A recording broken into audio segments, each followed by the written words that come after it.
Hello dear viewers, welcome to Talk to SSBC, where we discuss cross-cutting issues with me, Tek Stephen Ogot. Now, on September the 12th, 2018, the warring parties, that is the incumbent Tigonu and opposition group, signed the revitalized agreement on the resolution of conflict in South Sudan, which is dubbed as RSS. It is worth mentioning that it comes after the collapse of the previous agreement signed in 2015. On the provision of the current RSS, the pre-transition period should have lapsed by April this year. But due to delays in the implementation of some aspects of contentious issues in the agreement, such as the number and boundaries of states, unification of forces, and funding to the peace deal, the formation of the revitalized government of national unity was postponed for 6 months from April this year to November the 12th, 2019, for some discouraging development that has surfaced recently. To be specific, on the visit of United Nations Security Council to Juba on the 20th of October this year, to assess the progress of peace implementation in South Sudan, the leader of SPLA-IO, Dr. Riek Machar, who is one of the signatories to the agreement, registered a possibility of his party abstaining from the formation of the new government, citing failure in implementation of security arrangement. Machar suggests another extension of at least 3 months in an effort to address the pending issues.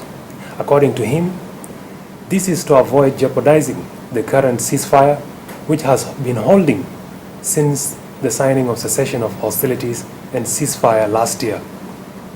In response to Machar's bid for another extension or his possible absentia from the formation of the upcoming government, the UN Security Council that was headed to Juba by US Ambassador to UN Kelly Craft confirmed their disappointment over the setback displayed by the opposition.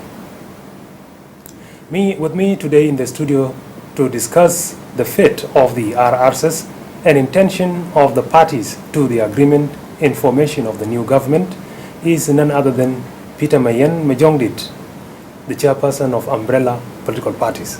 Welcome to the program. Thank you so much.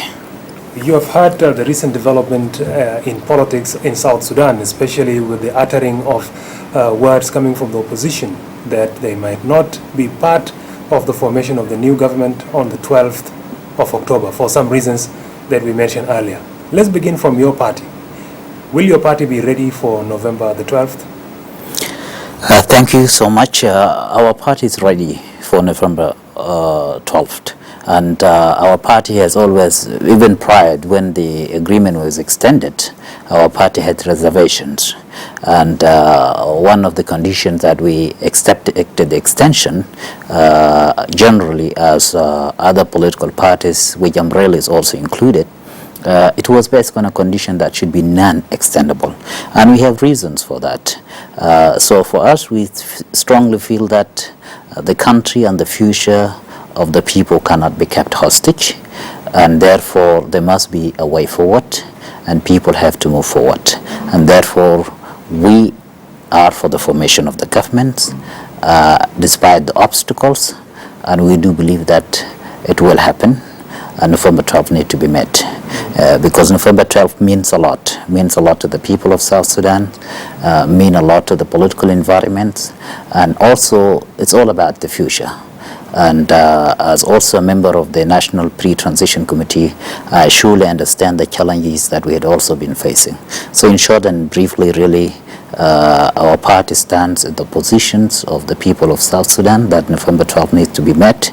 And also we are in solidarity with the position of IGAD, UN Security Council, and the AU. And the extension itself, if it is to be dissected, this is not the first extension. The formation of the government would have been in April as per the agreement, but it was extended by 6 months. Another idea of extension now, on what ground, if it is to be justified, and would it even be justified in the first place? That's the biggest questions. You know, I love the way the UN Security Council put the questions to ask the parties. What are the alternatives? Bring solutions. And absolutely none would come with a substantial solution that could beat the logic. The only thing the SPLM-IO leader came and says, he asked the other four parties, which are for the formation of the government, apologizing for us and says, we can go forward. When people talk about extension, first and foremost, there are vital questions that need to be answered, whether you go for extensions or you don't go for extension. The first question is, what is the new thing that will come in as an added value to the progress? If you extend, you continue going to have the same people, you're going to have the same mechanisms, and you're going to have the same challenges. And there is no strategies to overcome the challenges. And in fact, during the previous 8 months, we never had challenges to do with the transportations.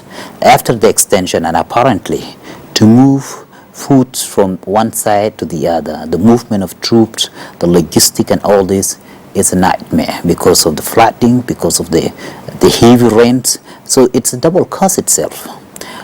So you will find out yourself, the more you extend, you are inviting new challenges.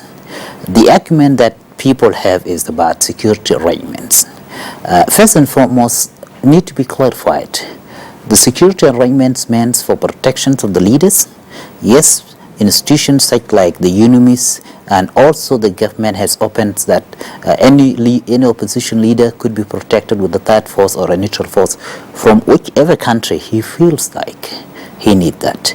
And if it's a protection for the civilian, protection of civilians, you're not going to provide every citizen with a policeman to guide him. What you do, you create a conducive environment that create an enabling environment for the citizen to have a free movement. Who are the ones harassing people? Who are the ones shooting people on the roads? So basically you foster the security system, and fostering the security system, basically if you really deeply go into it, it's actually a duty of the national police. And as for the protections of the sovereignty and the territorial integrity of the Republic of South Sudan, that's the duty of the army. And the wildlife protects the wild animals, you know. And of course the prison have to take care of the prisoners. So we don't have to mix things across. Even everywhere in the world, there are areas that have insecurity. Doesn't mean that they do not have well-trained or a proper security system. So we have to differentiate security that is caused as a result the political violence need to be differentiated, and a normal criminal activities need to be differentiated. And therefore the concept of the security arrangements, it was basically to deprive all the armed groups from having arms, and therefore bring all those various armed groups and then orient them, give them a new way or new ideology that now South Sudan is one nation and you now need to mind your duty and separate the army and the police and the national security from politics. Now, if we may take it one step at a time, the whole issue that brought this disagreement or this sort of a setback from the opposition is the Chapter 2 of the peace agreement, which is the security arrangement, one of them. He also, during his statement at J1, that is Dr. Mashari mentioned other issues such as the number and boundaries of states, which is one of the contentious issues, as well as the funding for the implementation of the pre-transition and the new government in itself, citing shortages of funding for such a new government. If we put all this into perspective, what are the things that can be compromised for such of a new beginning, especially for formation of a new government, so that some of these contentious issues perhaps could be resolved through the new government? Absolutely. Okay, fine. Chapter 2 is a process. It's a process that does not end with the pre-transition. And that's why we have the National Unified Forces. And it has been said time and again that the National Unified Forces are just basically forces that are already well trained. What they just need is orientation, so that at least they understand the agreement, and they cease to be loyal to their political leaders or for their political parties, and therefore encourage the parties to transform to become vibrant political parties, and are waiting for the elections at the end of the pre-transition. And you know that the country has been in war since 1955, and therefore it has a lot of damages, and you cannot fix all these security arrangements just within 8 months or 6 months. It's a time, it's a process which requires patience and could not be put as a precondition. Now, also, I'll give you a chance to elaborate further. But also, one of the things that he mentioned also was that he did a comparison between these RRs as compared to the previous 2015 RSs, saying that the same reasons that led to the collapse of the 2015 agreement was failure to implement the Chapter 2, the security arrangement, which he says moving into new government without formation or without implementation of these crucial issues will replicate the 2016 incident. Do you see any comparison between 2015? Yeah, I do see, but not from that. First and foremost, 2015 agreement, there are two forces, okay, actually in the same city. And in 2015 agreements, even from the street, you could see identify these are the forces that belong to Riek Machar, these are the forces that belong to President Kiir. So the existence of two armies in 2015 agreement, that was the major reasons. But with this revitalized agreement, there are no two armies. All the SPLM-IO generals, including the chief and the members in the Joint Defense Boards, they're here. And they're here freely moving, and they're freely interacting with every citizen. He himself, as a leader of the SPLM-IO, Dr. Riek Machar, for him to move from Jebel to come to J1, he has to move with a heavy escort with military people. That is 2015. That is in 2015. And today, when he came, he moved from the airport straight to J1. Okay, and he has the right to move out. So there is a difference. The 2015 agreements, there were two armies. Secondly, the 2015 agreements was not even accepted by both parties. They used to call it an imposed agreement. And most, the 2015 agreement was never disseminated. Neither was it embraced by the people. But this agreement was embraced. You could see the people that turned out during the celebrations. So comparing 2015 agreements or the scenario of the 2015 agreement to this particular time, it's absolutely very unlogic, very unreasonable. If he is here, like when he was here, we were all together in J1, meeting the Security Council. Our lives and security was under one man's responsibility. That was the President of the Republic. But in 2015's agreements, everyone was taking care of himself, even though there was a government in power. So comparing these two, it really doesn't work. The security arrangements, basically, I really wanted to people shouldn't take this thing on an emotional basis or based on illusion or based on a realistic approach. People need to be realistic and face the reality in the ground. The reality is that those forces does not end with the pre-transition period. It's a continuous process until even the new government is elected. Perhaps there will be still remnants of the forces that also need to be unified. So it's a process that will go throughout the transition. And it's not only just about unification of the forces as the only reforms within the security sector.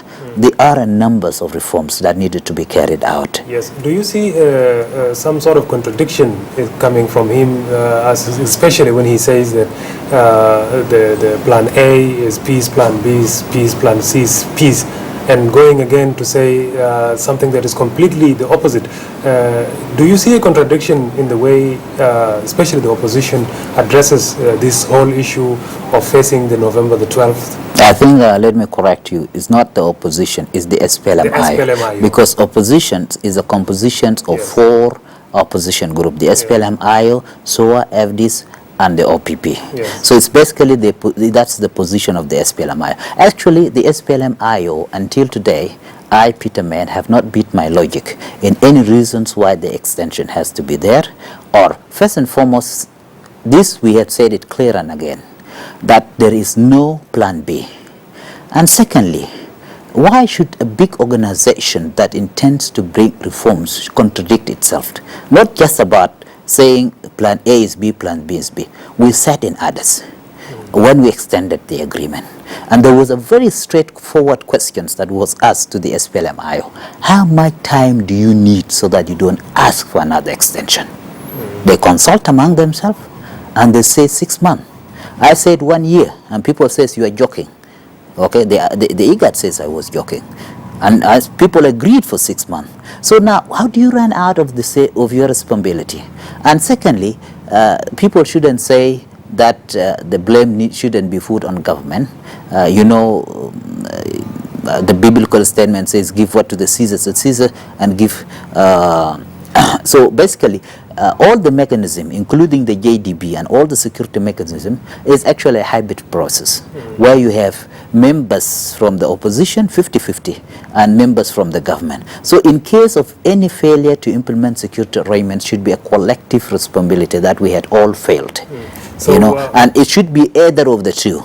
Either are we part of the failure or are we part of the success? So what you're saying is that the 6-month extension that happened earlier came from the IO request to be 6 months, and now they are moving away from their own request to another extension. That's what you're saying. Actually, we asked them they were asked, because my party was opposed to extension on the basis that we had asked what is the new things to be added. Okay. So when we were opposed to the extension, we asked them, and all the parties, they were asked, how much time do you people, the SPLM-IO, need so that you don't ask for another extension? If they would have said 1 year, we would have gone for it. If they would have said 2 years, we would have gone for it. But they say 6 months.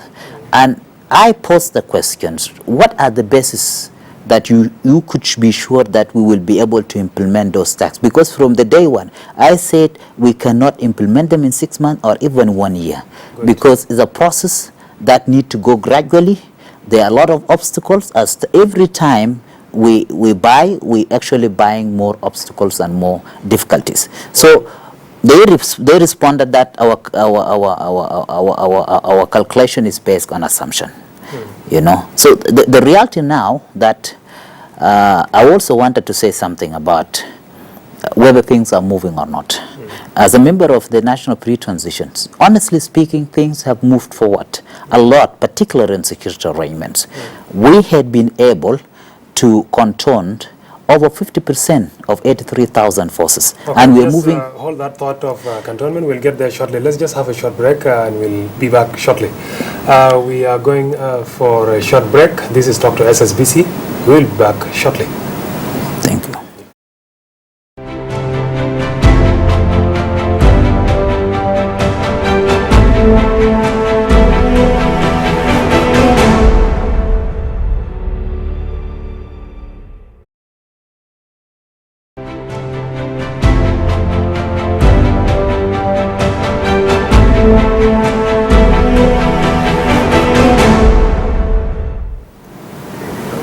Welcome back. You're watching Talk to SSBC, where we discuss cross-cutting issues with me, Tek Stephen Ogot, and with me in the studio is Peter Mayen of the Umbrella Party.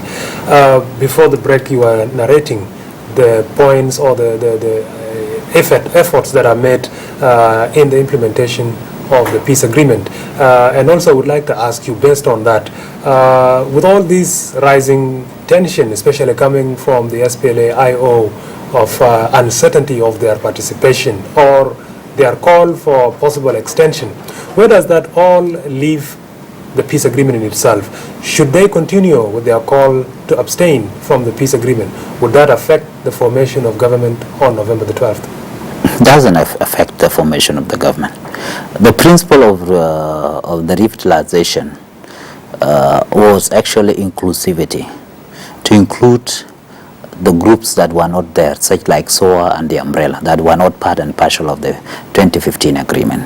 And secondly, the second objective was to make sure that there is a permanent ceasefire, that at least guns go silent. Apparently, gun has gone silent. The new group has been included, And we had people had hold themselves out before, like Thomas Shirillo signed all the security arrangements and including the cessation of hostility, but they made all their own decisions. Some few people within the SPLM-IO. The question is, come back to whether the progress can be met with or without. And also the problem comes, we are oppositions, but being an opposition, you must be objective and realistic. You just don't oppose for the sake of opposing without providing alternatives.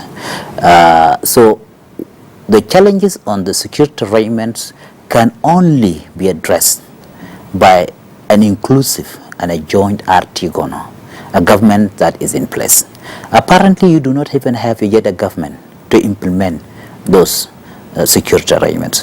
What you have are mechanisms. So this actually lead to the questions about once you form Artigono, you will definitely not going to have the issue of the parties again, because all of them, they will be under one umbrella, that is the Artigono. And therefore, what matters is whether the quorum of the Council of Ministers can be met without any of the parties existing. If the OPP or so or any party decided to abstain, does it really affect the forum, the quorum?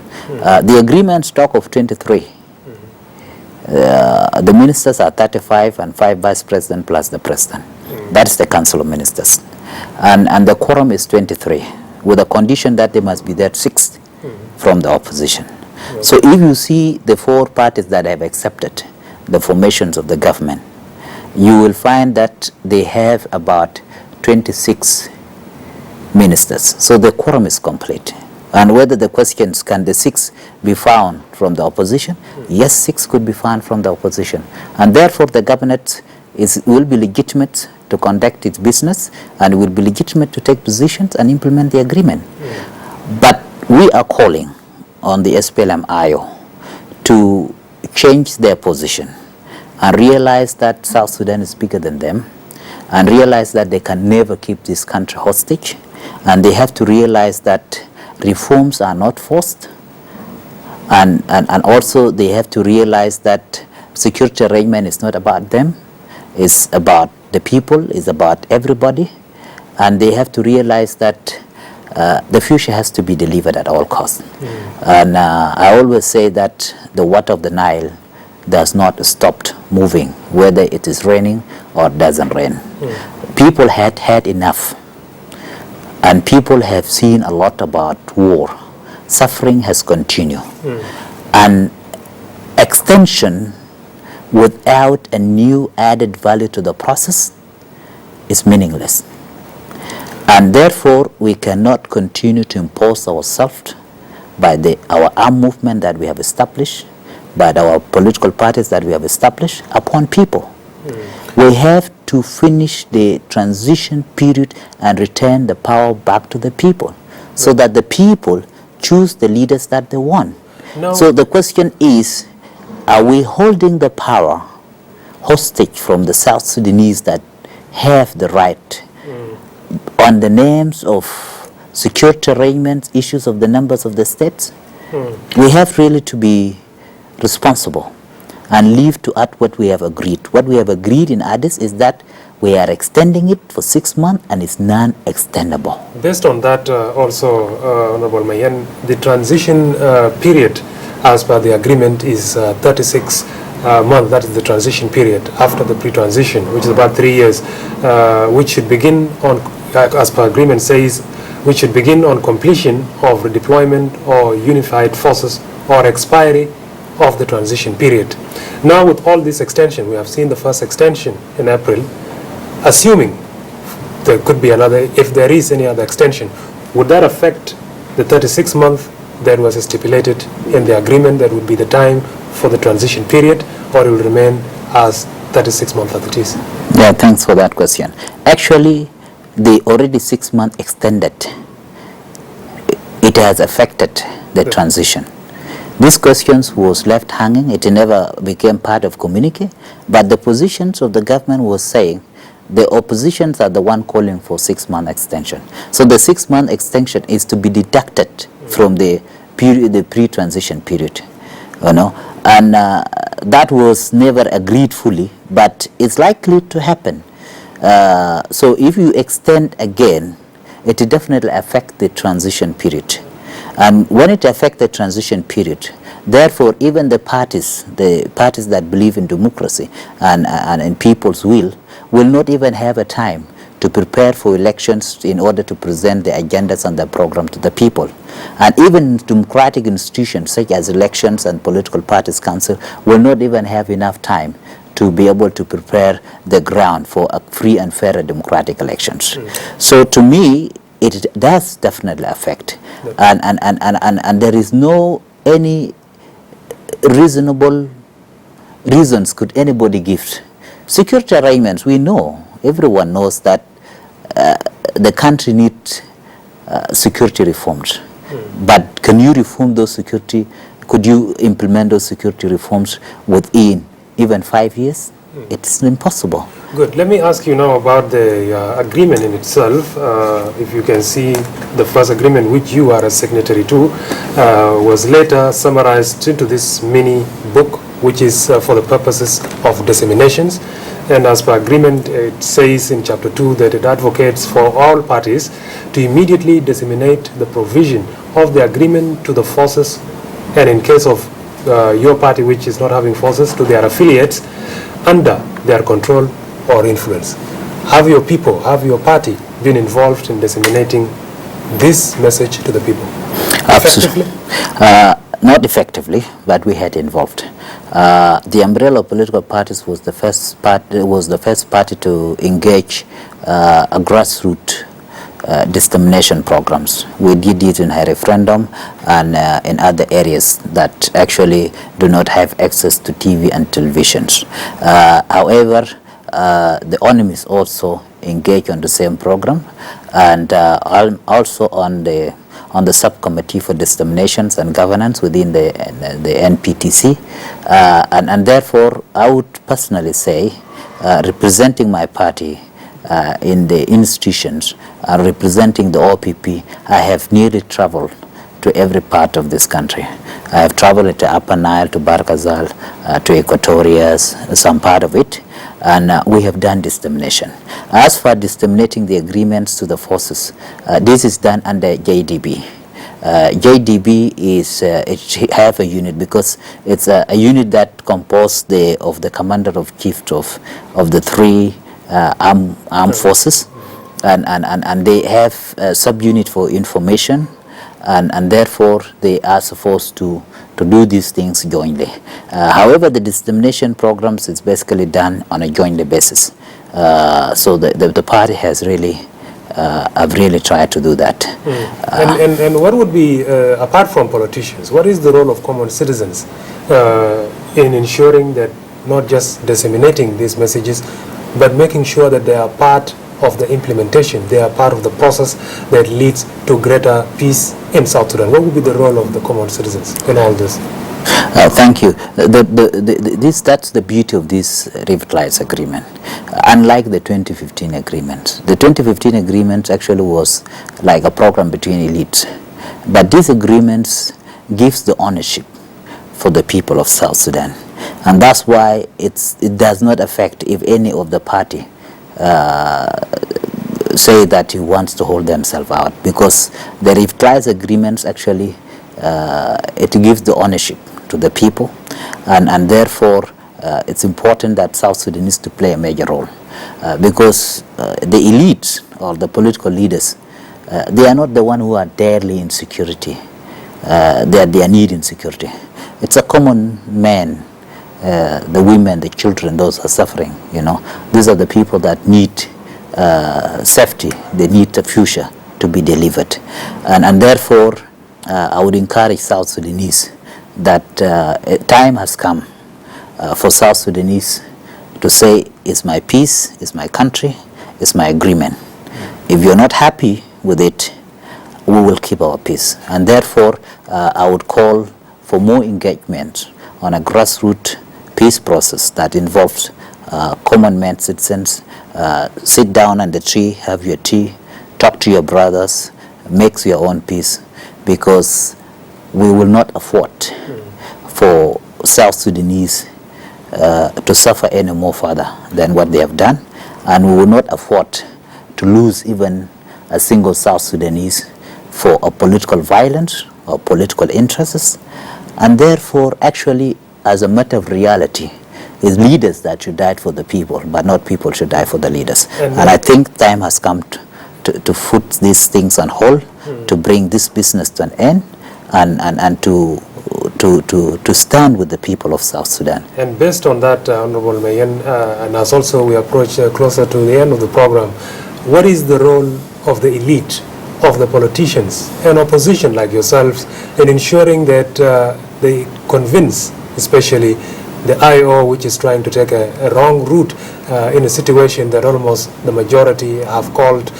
We have also seen the visiting UN Security Council team saying that they're disappointed in the remarks that came out from the leadership of the IO. What is the role of the elites and the politicians and everybody in ensuring that the IO is convinced and influenced to get back on the boat and move the country forward for the sake of millions of refugees, for the sake of millions of IDPs who are unable to settle and enjoy permanent peace in their country? Yeah, thank you. I just wanted to say it's not the Security Council alone that is disappointed. We are all disappointed. The parties are disappointed. The common men and every citizen of South Sudan is disappointed with that here. And therefore, we are telling the SPLM-IO that the future has to be delivered. And it's not about the SPLM-IO. It should be about the country and the future. And we hope, hopefully, that they will join us before November 12th to ride together in the road for peace. And definitely, that is what a responsible party that is led by a responsible leader should do, have to take tough decisions on behalf of the people. Our ideas as leaders, as elites, they may not always be right, but time has come for us to listen to the citizen and at least to sympathize with them, because the future of South Sudan is with peace, and there is no plan B apart from peace.